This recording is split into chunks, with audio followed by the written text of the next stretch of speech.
Hi, welcome back to another video. If you're a regular here, then you'll know that recently I had a colonoscopy, and if you're new here, then maybe you're interested to hear my experience and maybe what happens if you have to go for a colonoscopy yourself. So I'm just going to go into the details of why I had it, what happened, and my experience, like how I found it. So just to give a little bit of a disclaimer, obviously I am talking about a colonoscopy. That's where a camera is inserted into your rear end, into your bottom, and the reason for that is they're trying to see if there's any issues, because you may have had some bowel problems, maybe there's been some diarrhea, constipation. So I'm going to talk about bums and poo. If you don't want to hear about that kind of stuff, then obviously this definitely isn't the video for you. But if you're going for a colonoscopy, then you probably already know about some of these things already, and it is just part of life. Like, we all have to go to the toilet, and sometimes it doesn't like happen as it's meant to happen, and we get poorly for whatever reason, and they need to find out why.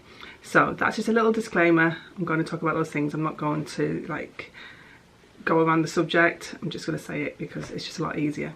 So it's nearly 3 weeks since I had my colonoscopy, and I just wanted to record this video as quickly as possible so that I didn't forget like the details. I possibly have forgotten a little bit of the details. I should have filmed as I was doing each step, but I didn't. So I thought this was the best alternative, is to go through it now. So going back to the end of August, I got poorly. I didn't realise I was actually sick. I didn't think I was actually sick, but basically I had diarrhea for around 2 weeks, maybe slightly longer. And after the first week, I think it was, I went to the doctors. Taking into account that I am home with 2 very young children, it was very, very difficult. So even a week seemed like a very long time to me. It might not have seemed like a long time to someone else, but to me, in that situation with 2 very young children, it felt like a lifetime. Having to solo parent, I had my husband at home in the evenings and at the weekend, but during the day, in the week, it was just me having to look after them. I had to like get my oldest to nursery. That was a little bit interesting at times, but I made it through. I did actually write a blog post on how to cope if you're sick and a stay-at-home mum. If you're interested in reading that, I will link that down below for you. But basically I did have diarrhea for a couple of weeks, and I didn't think I was sick. Like, I didn't feel like I had a sickness bug, but I didn't know why my body was like reacting the way it was. So I carried on eating, although I kind of pulled back a lot on what I was eating and tried to eat a bit healthier. And I felt like maybe my body was telling myself that you need to eat healthier, like something's got to change. So that's kind of what I felt like at the time. And as it went on, I did get a little bit worried, like, is there something wrong? And maybe we shouldn't let our minds work that way, but it's really difficult to not start thinking of the worst sometimes. So I made a doctor's appointment, and she asked me a few different questions, and at the time I was also experiencing bleeding when I was going to the toilet. I put that down to hemorrhoids because I have suffered with hemorrhoids over the last few years, and it was just playing up at the time. That's what I thought, it was just playing up at the time. But the fact that it was like diarrhea, like I wasn't straining to go to the toilet and there was blood there, she wanted to do some tests. So she did some blood tests and some stool tests. The blood tests came back completely clear, absolutely no problems, but the stool tests came back a little bit raised. So she wanted to repeat the tests in a month's time. So a month after that, and I think I left it slightly longer than a month. I think it just turned out that it was slightly longer than the month. I did my stool test again, but my symptoms were completely clear at that point. I think the diarrhea lasted about 2 weeks, maybe slightly longer, I can't remember, but it wasn't much more than 2 weeks, and definitely not a month. So by the month I was completely fine, or I felt I was fine, and I did my stool test again. So I took that into the doctors, and I was waiting. I had to wait a few days to call them up, and I forgot to call them up, and a little while later I got a phone call saying that the levels were still slightly raised.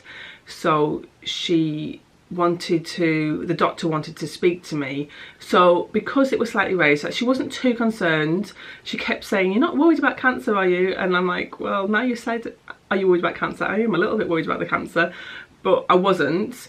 Obviously I'm worried about why it was raised, like I would like to know why, but I hadn't really thought like that not too much anyway, but she kept saying like, are you worried about cancer? You shouldn't be worried about cancer. I'm like, okay, now you've made me worried. But she said that the only reason why she wanted to send me for a colonoscopy was that it was still slightly raised and I had experienced some bleeding, but she wasn't too concerned at all. So she said she wasn't putting me in for an emergency. It could take a little while for me to get an appointment. The way the system works here in England, or at least where I live, they send a letter through, then I had to go online and register that I needed an appointment for the colonoscopy, and I could select which hospital I wanted to go to, and there was choices of appointments, and it told me when the appointments were available with which hospital or clinic. And there was appointments basically available the following day. I think I left it a few days for the initial appointment because I didn't really know what that appointment was for. So my husband took the day off work and had the boys for me so I could go in, and it turns out it was just like a consultation and it was just a few minutes. But I booked that with a private clinic near me. Even though it was an NHS appointment, I booked it through private clinic and it was like really quick, just a few days. And then he talked to me about different things and put me forward for the colonoscopy. I did mention in a vlog recently that he had talked about dealing with my hemorrhoids at the same time. As it turns out, he didn't. He said they weren't that bad, so he left those. But he was putting me forward for the colonoscopy and to have my hemorrhoids dealt with. I was expecting to wait a month or two to get a letter through because it wasn't an emergency, but I got a phone call within a day or two asking if I was available that week. I wasn't, but that's how quick that they were trying to get me in. And then they offered me the 27th of December. My husband had already said that he couldn't get that week off work, like he'd already told me that, and possibly he could have done if he said that I had an appointment at the hospital, but I didn't really fancy dealing with that between Christmas and New Year. And now thinking about it, I'm glad that didn't, because Boxing Day would have been pretty horrendous. Then I was offered a January appointment. So I had my appointment set for January and I got my pack through, which was like this here, and it's a Movi Prep orange. And in there you get two like packs with sachets in, which is your prep to prepare yourself for the colonoscopy. And I was given some information, so whether it was a morning appointment or afternoon appointment depends when you take your prep. I had a morning appointment, so my prep started in the evening. So for me, the information that I was given was not to have any seeds or nuts for around a week before my colonoscopy, and then the day before I had instructions on what I could eat first thing in the morning and then how to take my prep. So I didn't have any nuts or seeds for the week before, which is fine because I don't tend to have those anyway. And then the morning of the day before, so my appointment was on a Thursday, on the Wednesday morning I was to have breakfast by 9 AM, and I just open this pack, not this one here. I also got this through, which is some hints and advice for patients taking the Movi Prep. So in here it gives you information on what to have or what not to have in the morning. So this is advice for a morning appointment, and this is like for breakfast. So there's eggs, toast, and the toast was to be white bread with butter or marge. You could have water, fizzy drinks, fruit squash, but no like red liquids, or no blackcurrant, I guess like Ribena or anything like that, but you could have like orange juice, even like lemonade, those kind of things. If you drink tea and coffee, you can have that, but without milk. Did I have a tea in the end? I don't drink regular tea, like black tea and coffee, but sometimes drink fruit teas, and I'm trying to think if I had a fruit tea or not. I may not have done, because I wasn't sure about the honey, and I would normally put honey in my tea, so I may not have done in the end. But if you like fruit teas without honey, you could have that, just not the red ones. Croissants on the list, and jam, like not red jam, but like marmalade would be a good one without the shreds in. Anything that's like clear. You can have broth if you're on a lunchtime. So you could have broth throughout the day actually, but just with no bits in. And then there's advice for like if you're having an afternoon appointment, what you can have lunch the day before. So I had my breakfast. I had some white toast with butter on and 2 eggs. I had a croissant and some orange juice, and had that before 9 o'clock in the morning. Around 8:45 I finished eating, and then throughout the day I was allowed liquid, and I had a big bottle of squash, and I had that throughout the day. At one point I mixed it with some lemonade, and that was really nice.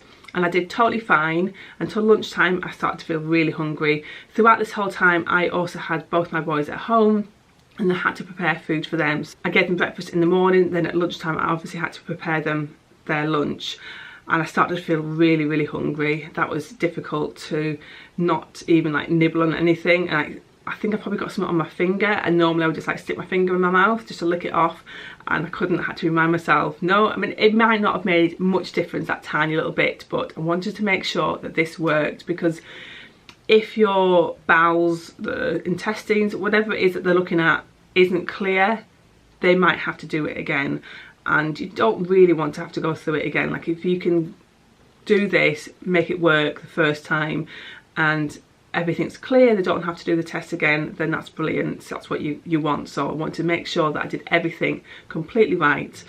So that was difficult. I did start to feel really hungry. The evening meal I felt totally fine. I made the boys dinner again, so I continued to drink all day. It's really important that you do drink, because you don't want to get dehydrated.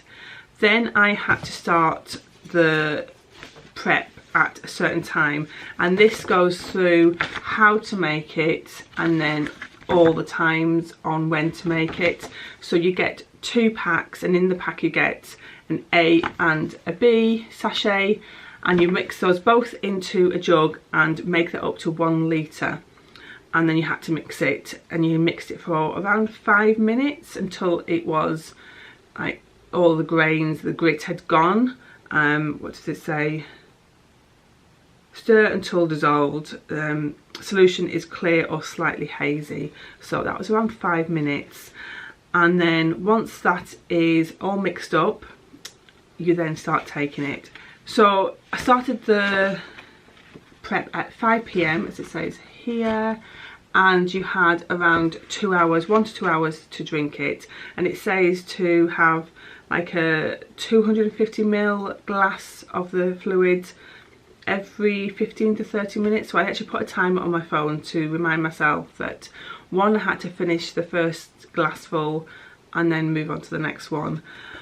This I found quite difficult. The taste wasn't terrible. Like in itself it wasn't terrible, but I did find it really difficult to drink. But one little tip that they give you is to mix it with some squash.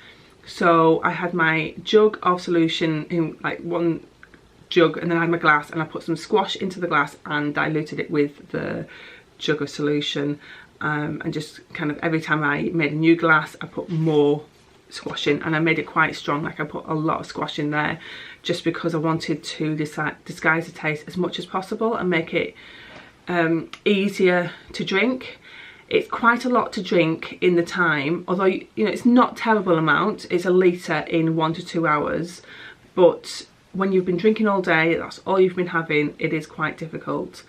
I found the first lot easier than the second lot, because you have to have a second lot around 9 PM. So I started at 5 PM and then continued drinking it for the next 1 to 2 hours. I think I took almost 2 hours to drink it.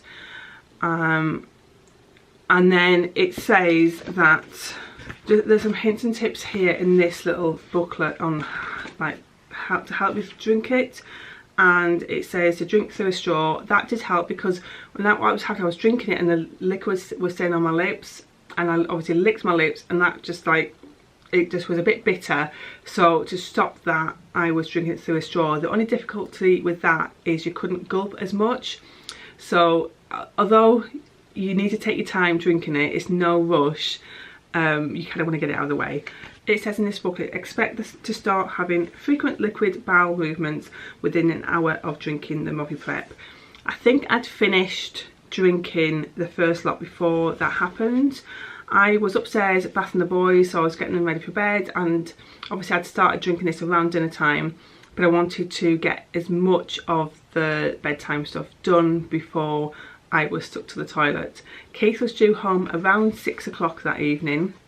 I asked him to come straight home from work so that he could deal with the boys if necessary, and the boys were in the bath, so it must have been around 6:30. I'd finished drinking the Moppy Prep, and I remember having to go to the toilet, and it was around 6:20 that things started to move, and I just basically sat on the toilet, and I realised I could have got off, but I was just like too worried that I wouldn't make it back in time, so I just sat there.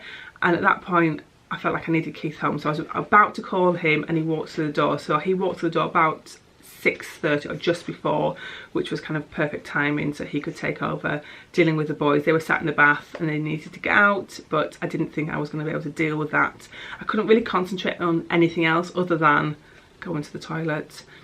Luckily I had finished drinking it, so I didn't have to worry about drinking it as well as dealing with the toilet. It is different to having diarrhea. Very, very different. My stomach didn't hurt. I just got this like little feeling that I needed to go to the toilet, so I went, and it's literally like, the first bit wasn't like liquid. The first bit I guess is just your bowels moving, getting rid of all the regular stuff, and it's after that that it's more like liquid.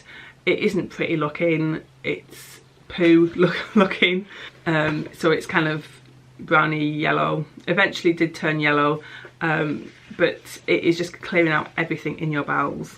At first, like I say, it was more like diarrhea, I guess, but after that it was really just like liquid. In fact, at one point I knew I needed to go, so like when you do go to the toilet, you kind of push a little bit, like push down, and I did, and then it sounded to me like the water was filling up in the back of the toilet, like the cistern.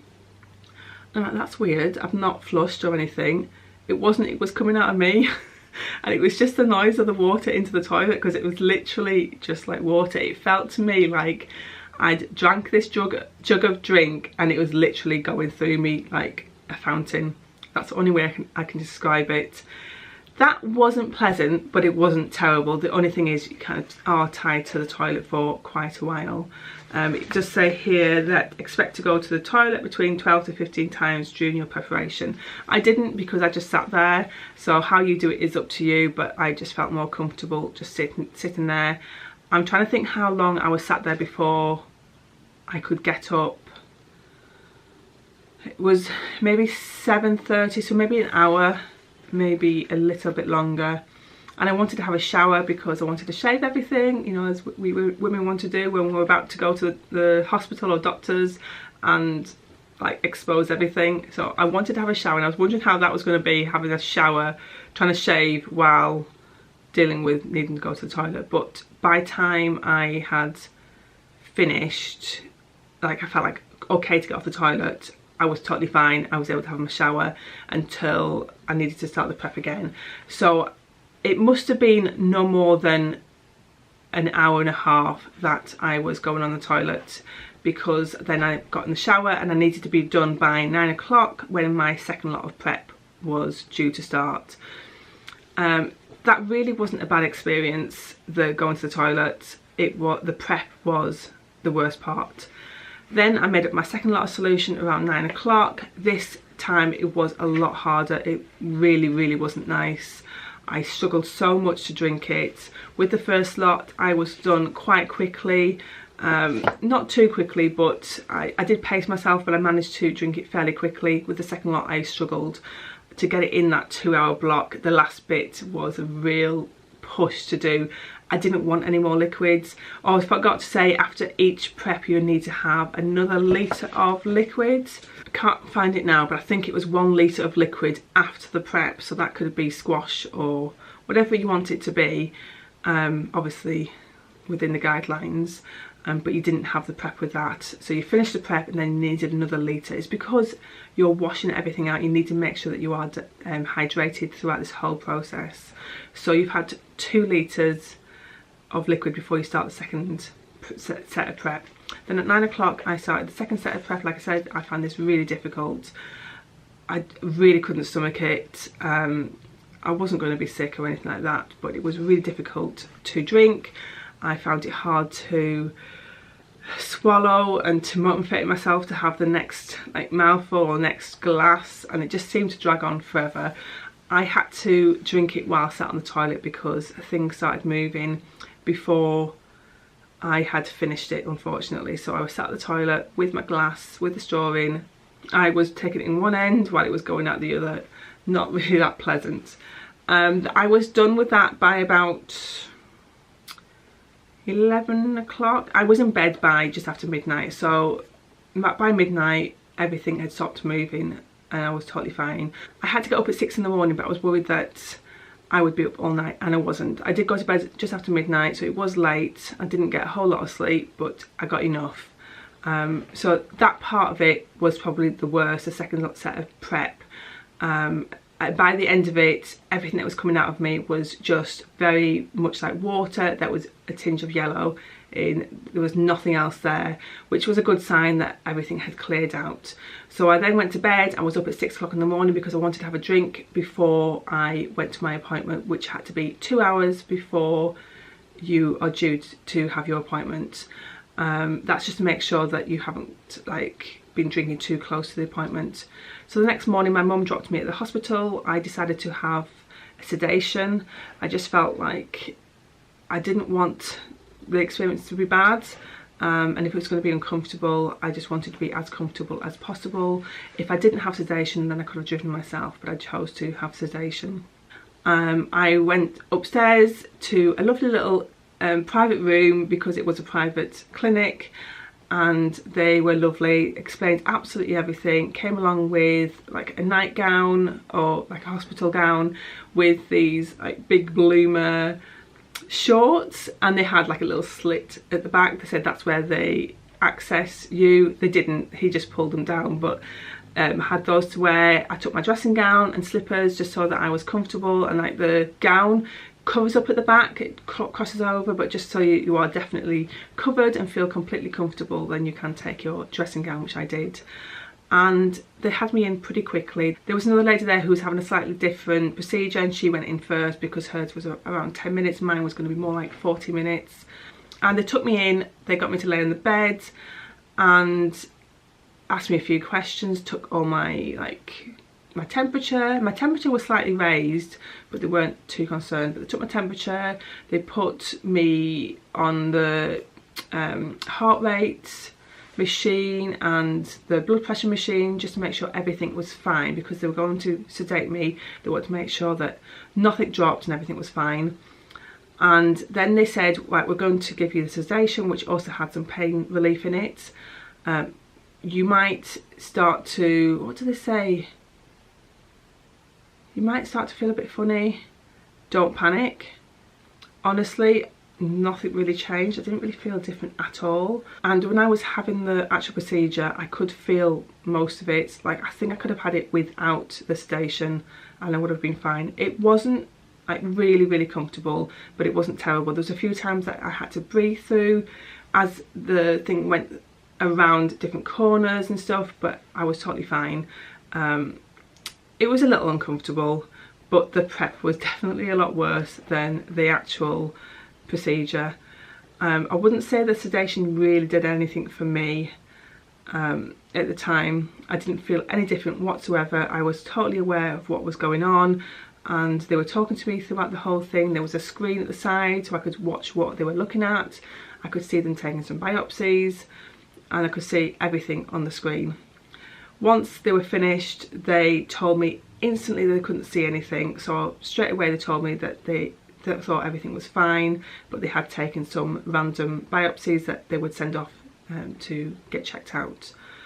I guess if you've got any polyps or anything like that, they could take those away straight away, and I guess the sedation and the pain relief would help with stuff like that, so that you can't really feel that. So if I was to have it again, I think I might still go for the sedation, just to make sure that like the pain wasn't there, because when they're taking the biopsy, obviously they are nipping a little bit of your insides, and just to make sure that that doesn't hurt. But it wasn't too bad. I was definitely more worried about it than I needed to be. I never really like going to the doctors or hospitals to have these things. There's always like a little bit of unknown of what it's going to be like, but it really wasn't that bad. Like I said, the prep was definitely the worst part of it, and that was already over the previous day, and this was so quick.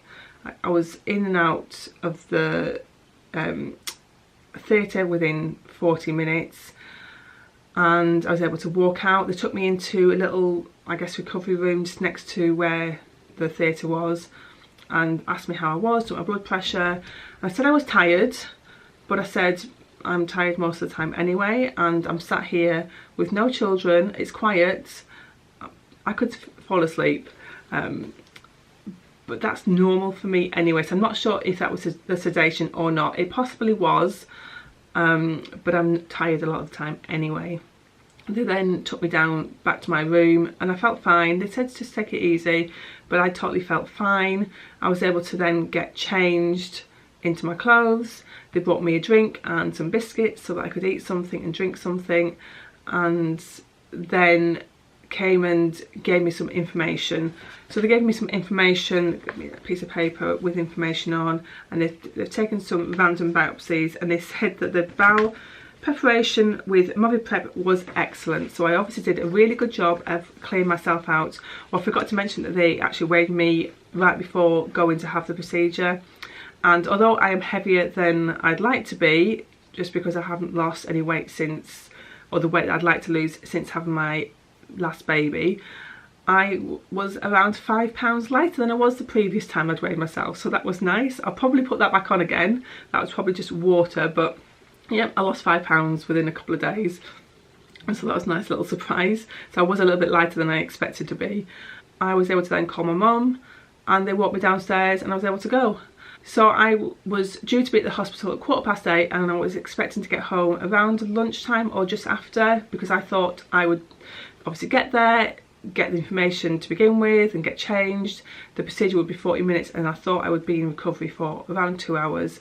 But I was home by about 11:15, 11 o'clock. I was home in time to go and do the preschool run with my husband, so I could go and pick up my little boy from school, and I wasn't expecting to do that. So it happened really quickly. I was home before lunchtime, and so the whole thing didn't last too long. Going back to when I was in the little recovery room, the nurse said to me, if your tummy starts to hurt, like, you might need to let some wind out. They must pump some air up into you so that the camera can get around and see everything. And so basically you're going to have some trapped winds. I didn't feel anything, and it was fine. That didn't happen till the following day. But on the actual day when I got home, I was feeling fine. Didn't hurt at all. There was no discomfort, but I did get very, very tired in the afternoon, and actually took a little nap, quite a big nap actually. I was very, very tired, so the sedation definitely hit me at some point, because I was knocked out. I completely went to sleep, and it took me a long time to wake up. So that was my whole day spent in the morning at the hospital, in the afternoon I was sleeping. It kind of was a good thing, because as a mum of young children, I'm always in need of a little bit of extra sleep, so that kind of forced me into having that extra sleep. Then on the following day, the Friday, I did have some tummy ache, and basically that was trapped wind. I just didn't feel too good. I was fine, like I wasn't like ill or anything, and I wasn't uncomfortable other than what felt like trapped wind, and I just needed to get that out. But other than that, I felt okay. I just didn't have a lot of energy, and my tummy just kind of a bit crampy, a bit like hurt a little bit, but I wasn't too bad. Anyway, I think that's all the details of the procedure, why I had it, and like the whole prep and everything. I hope I haven't waffled on for too long. I know this video so far is over 30 minutes, and I'll try and cut that down a little bit. Afterwards, it really wasn't a bad experience, and I'm glad that I got it, because now that I've had it, I can have peace of mind that everything's fine. I'm still waiting for the results of the biopsies, but so far everything seems fine. The results will be with me, I think, in the next month. I think next month, around this time next month, I'll be going to see the doctor to go and get those results, and hopefully everything is fine. He possibly will talk to me about a few things, just to see if everything is fine, because they haven't found anything, so there's no explanation of why my levels were raised when they did the stool sample. So he might talk about that, why he thinks those levels were raised and they didn't find anything. I'm not too sure, but hopefully the results come back clear, but so far everything seems fine. Thank you for watching if you've got this far. If you've got any questions, please leave them in the comments. If you've had a colonoscopy before and had a different experience, then please leave a comment, because someone else might be interested to read that and just to know someone else's experience, not just my own, which will possibly be very different to someone else's. But thank you for watching. If you've enjoyed this video, don't forget to give it a big thumbs up, and if you're new here, I'd love you to hit that subscribe button, and I will see you in my next video. Bye.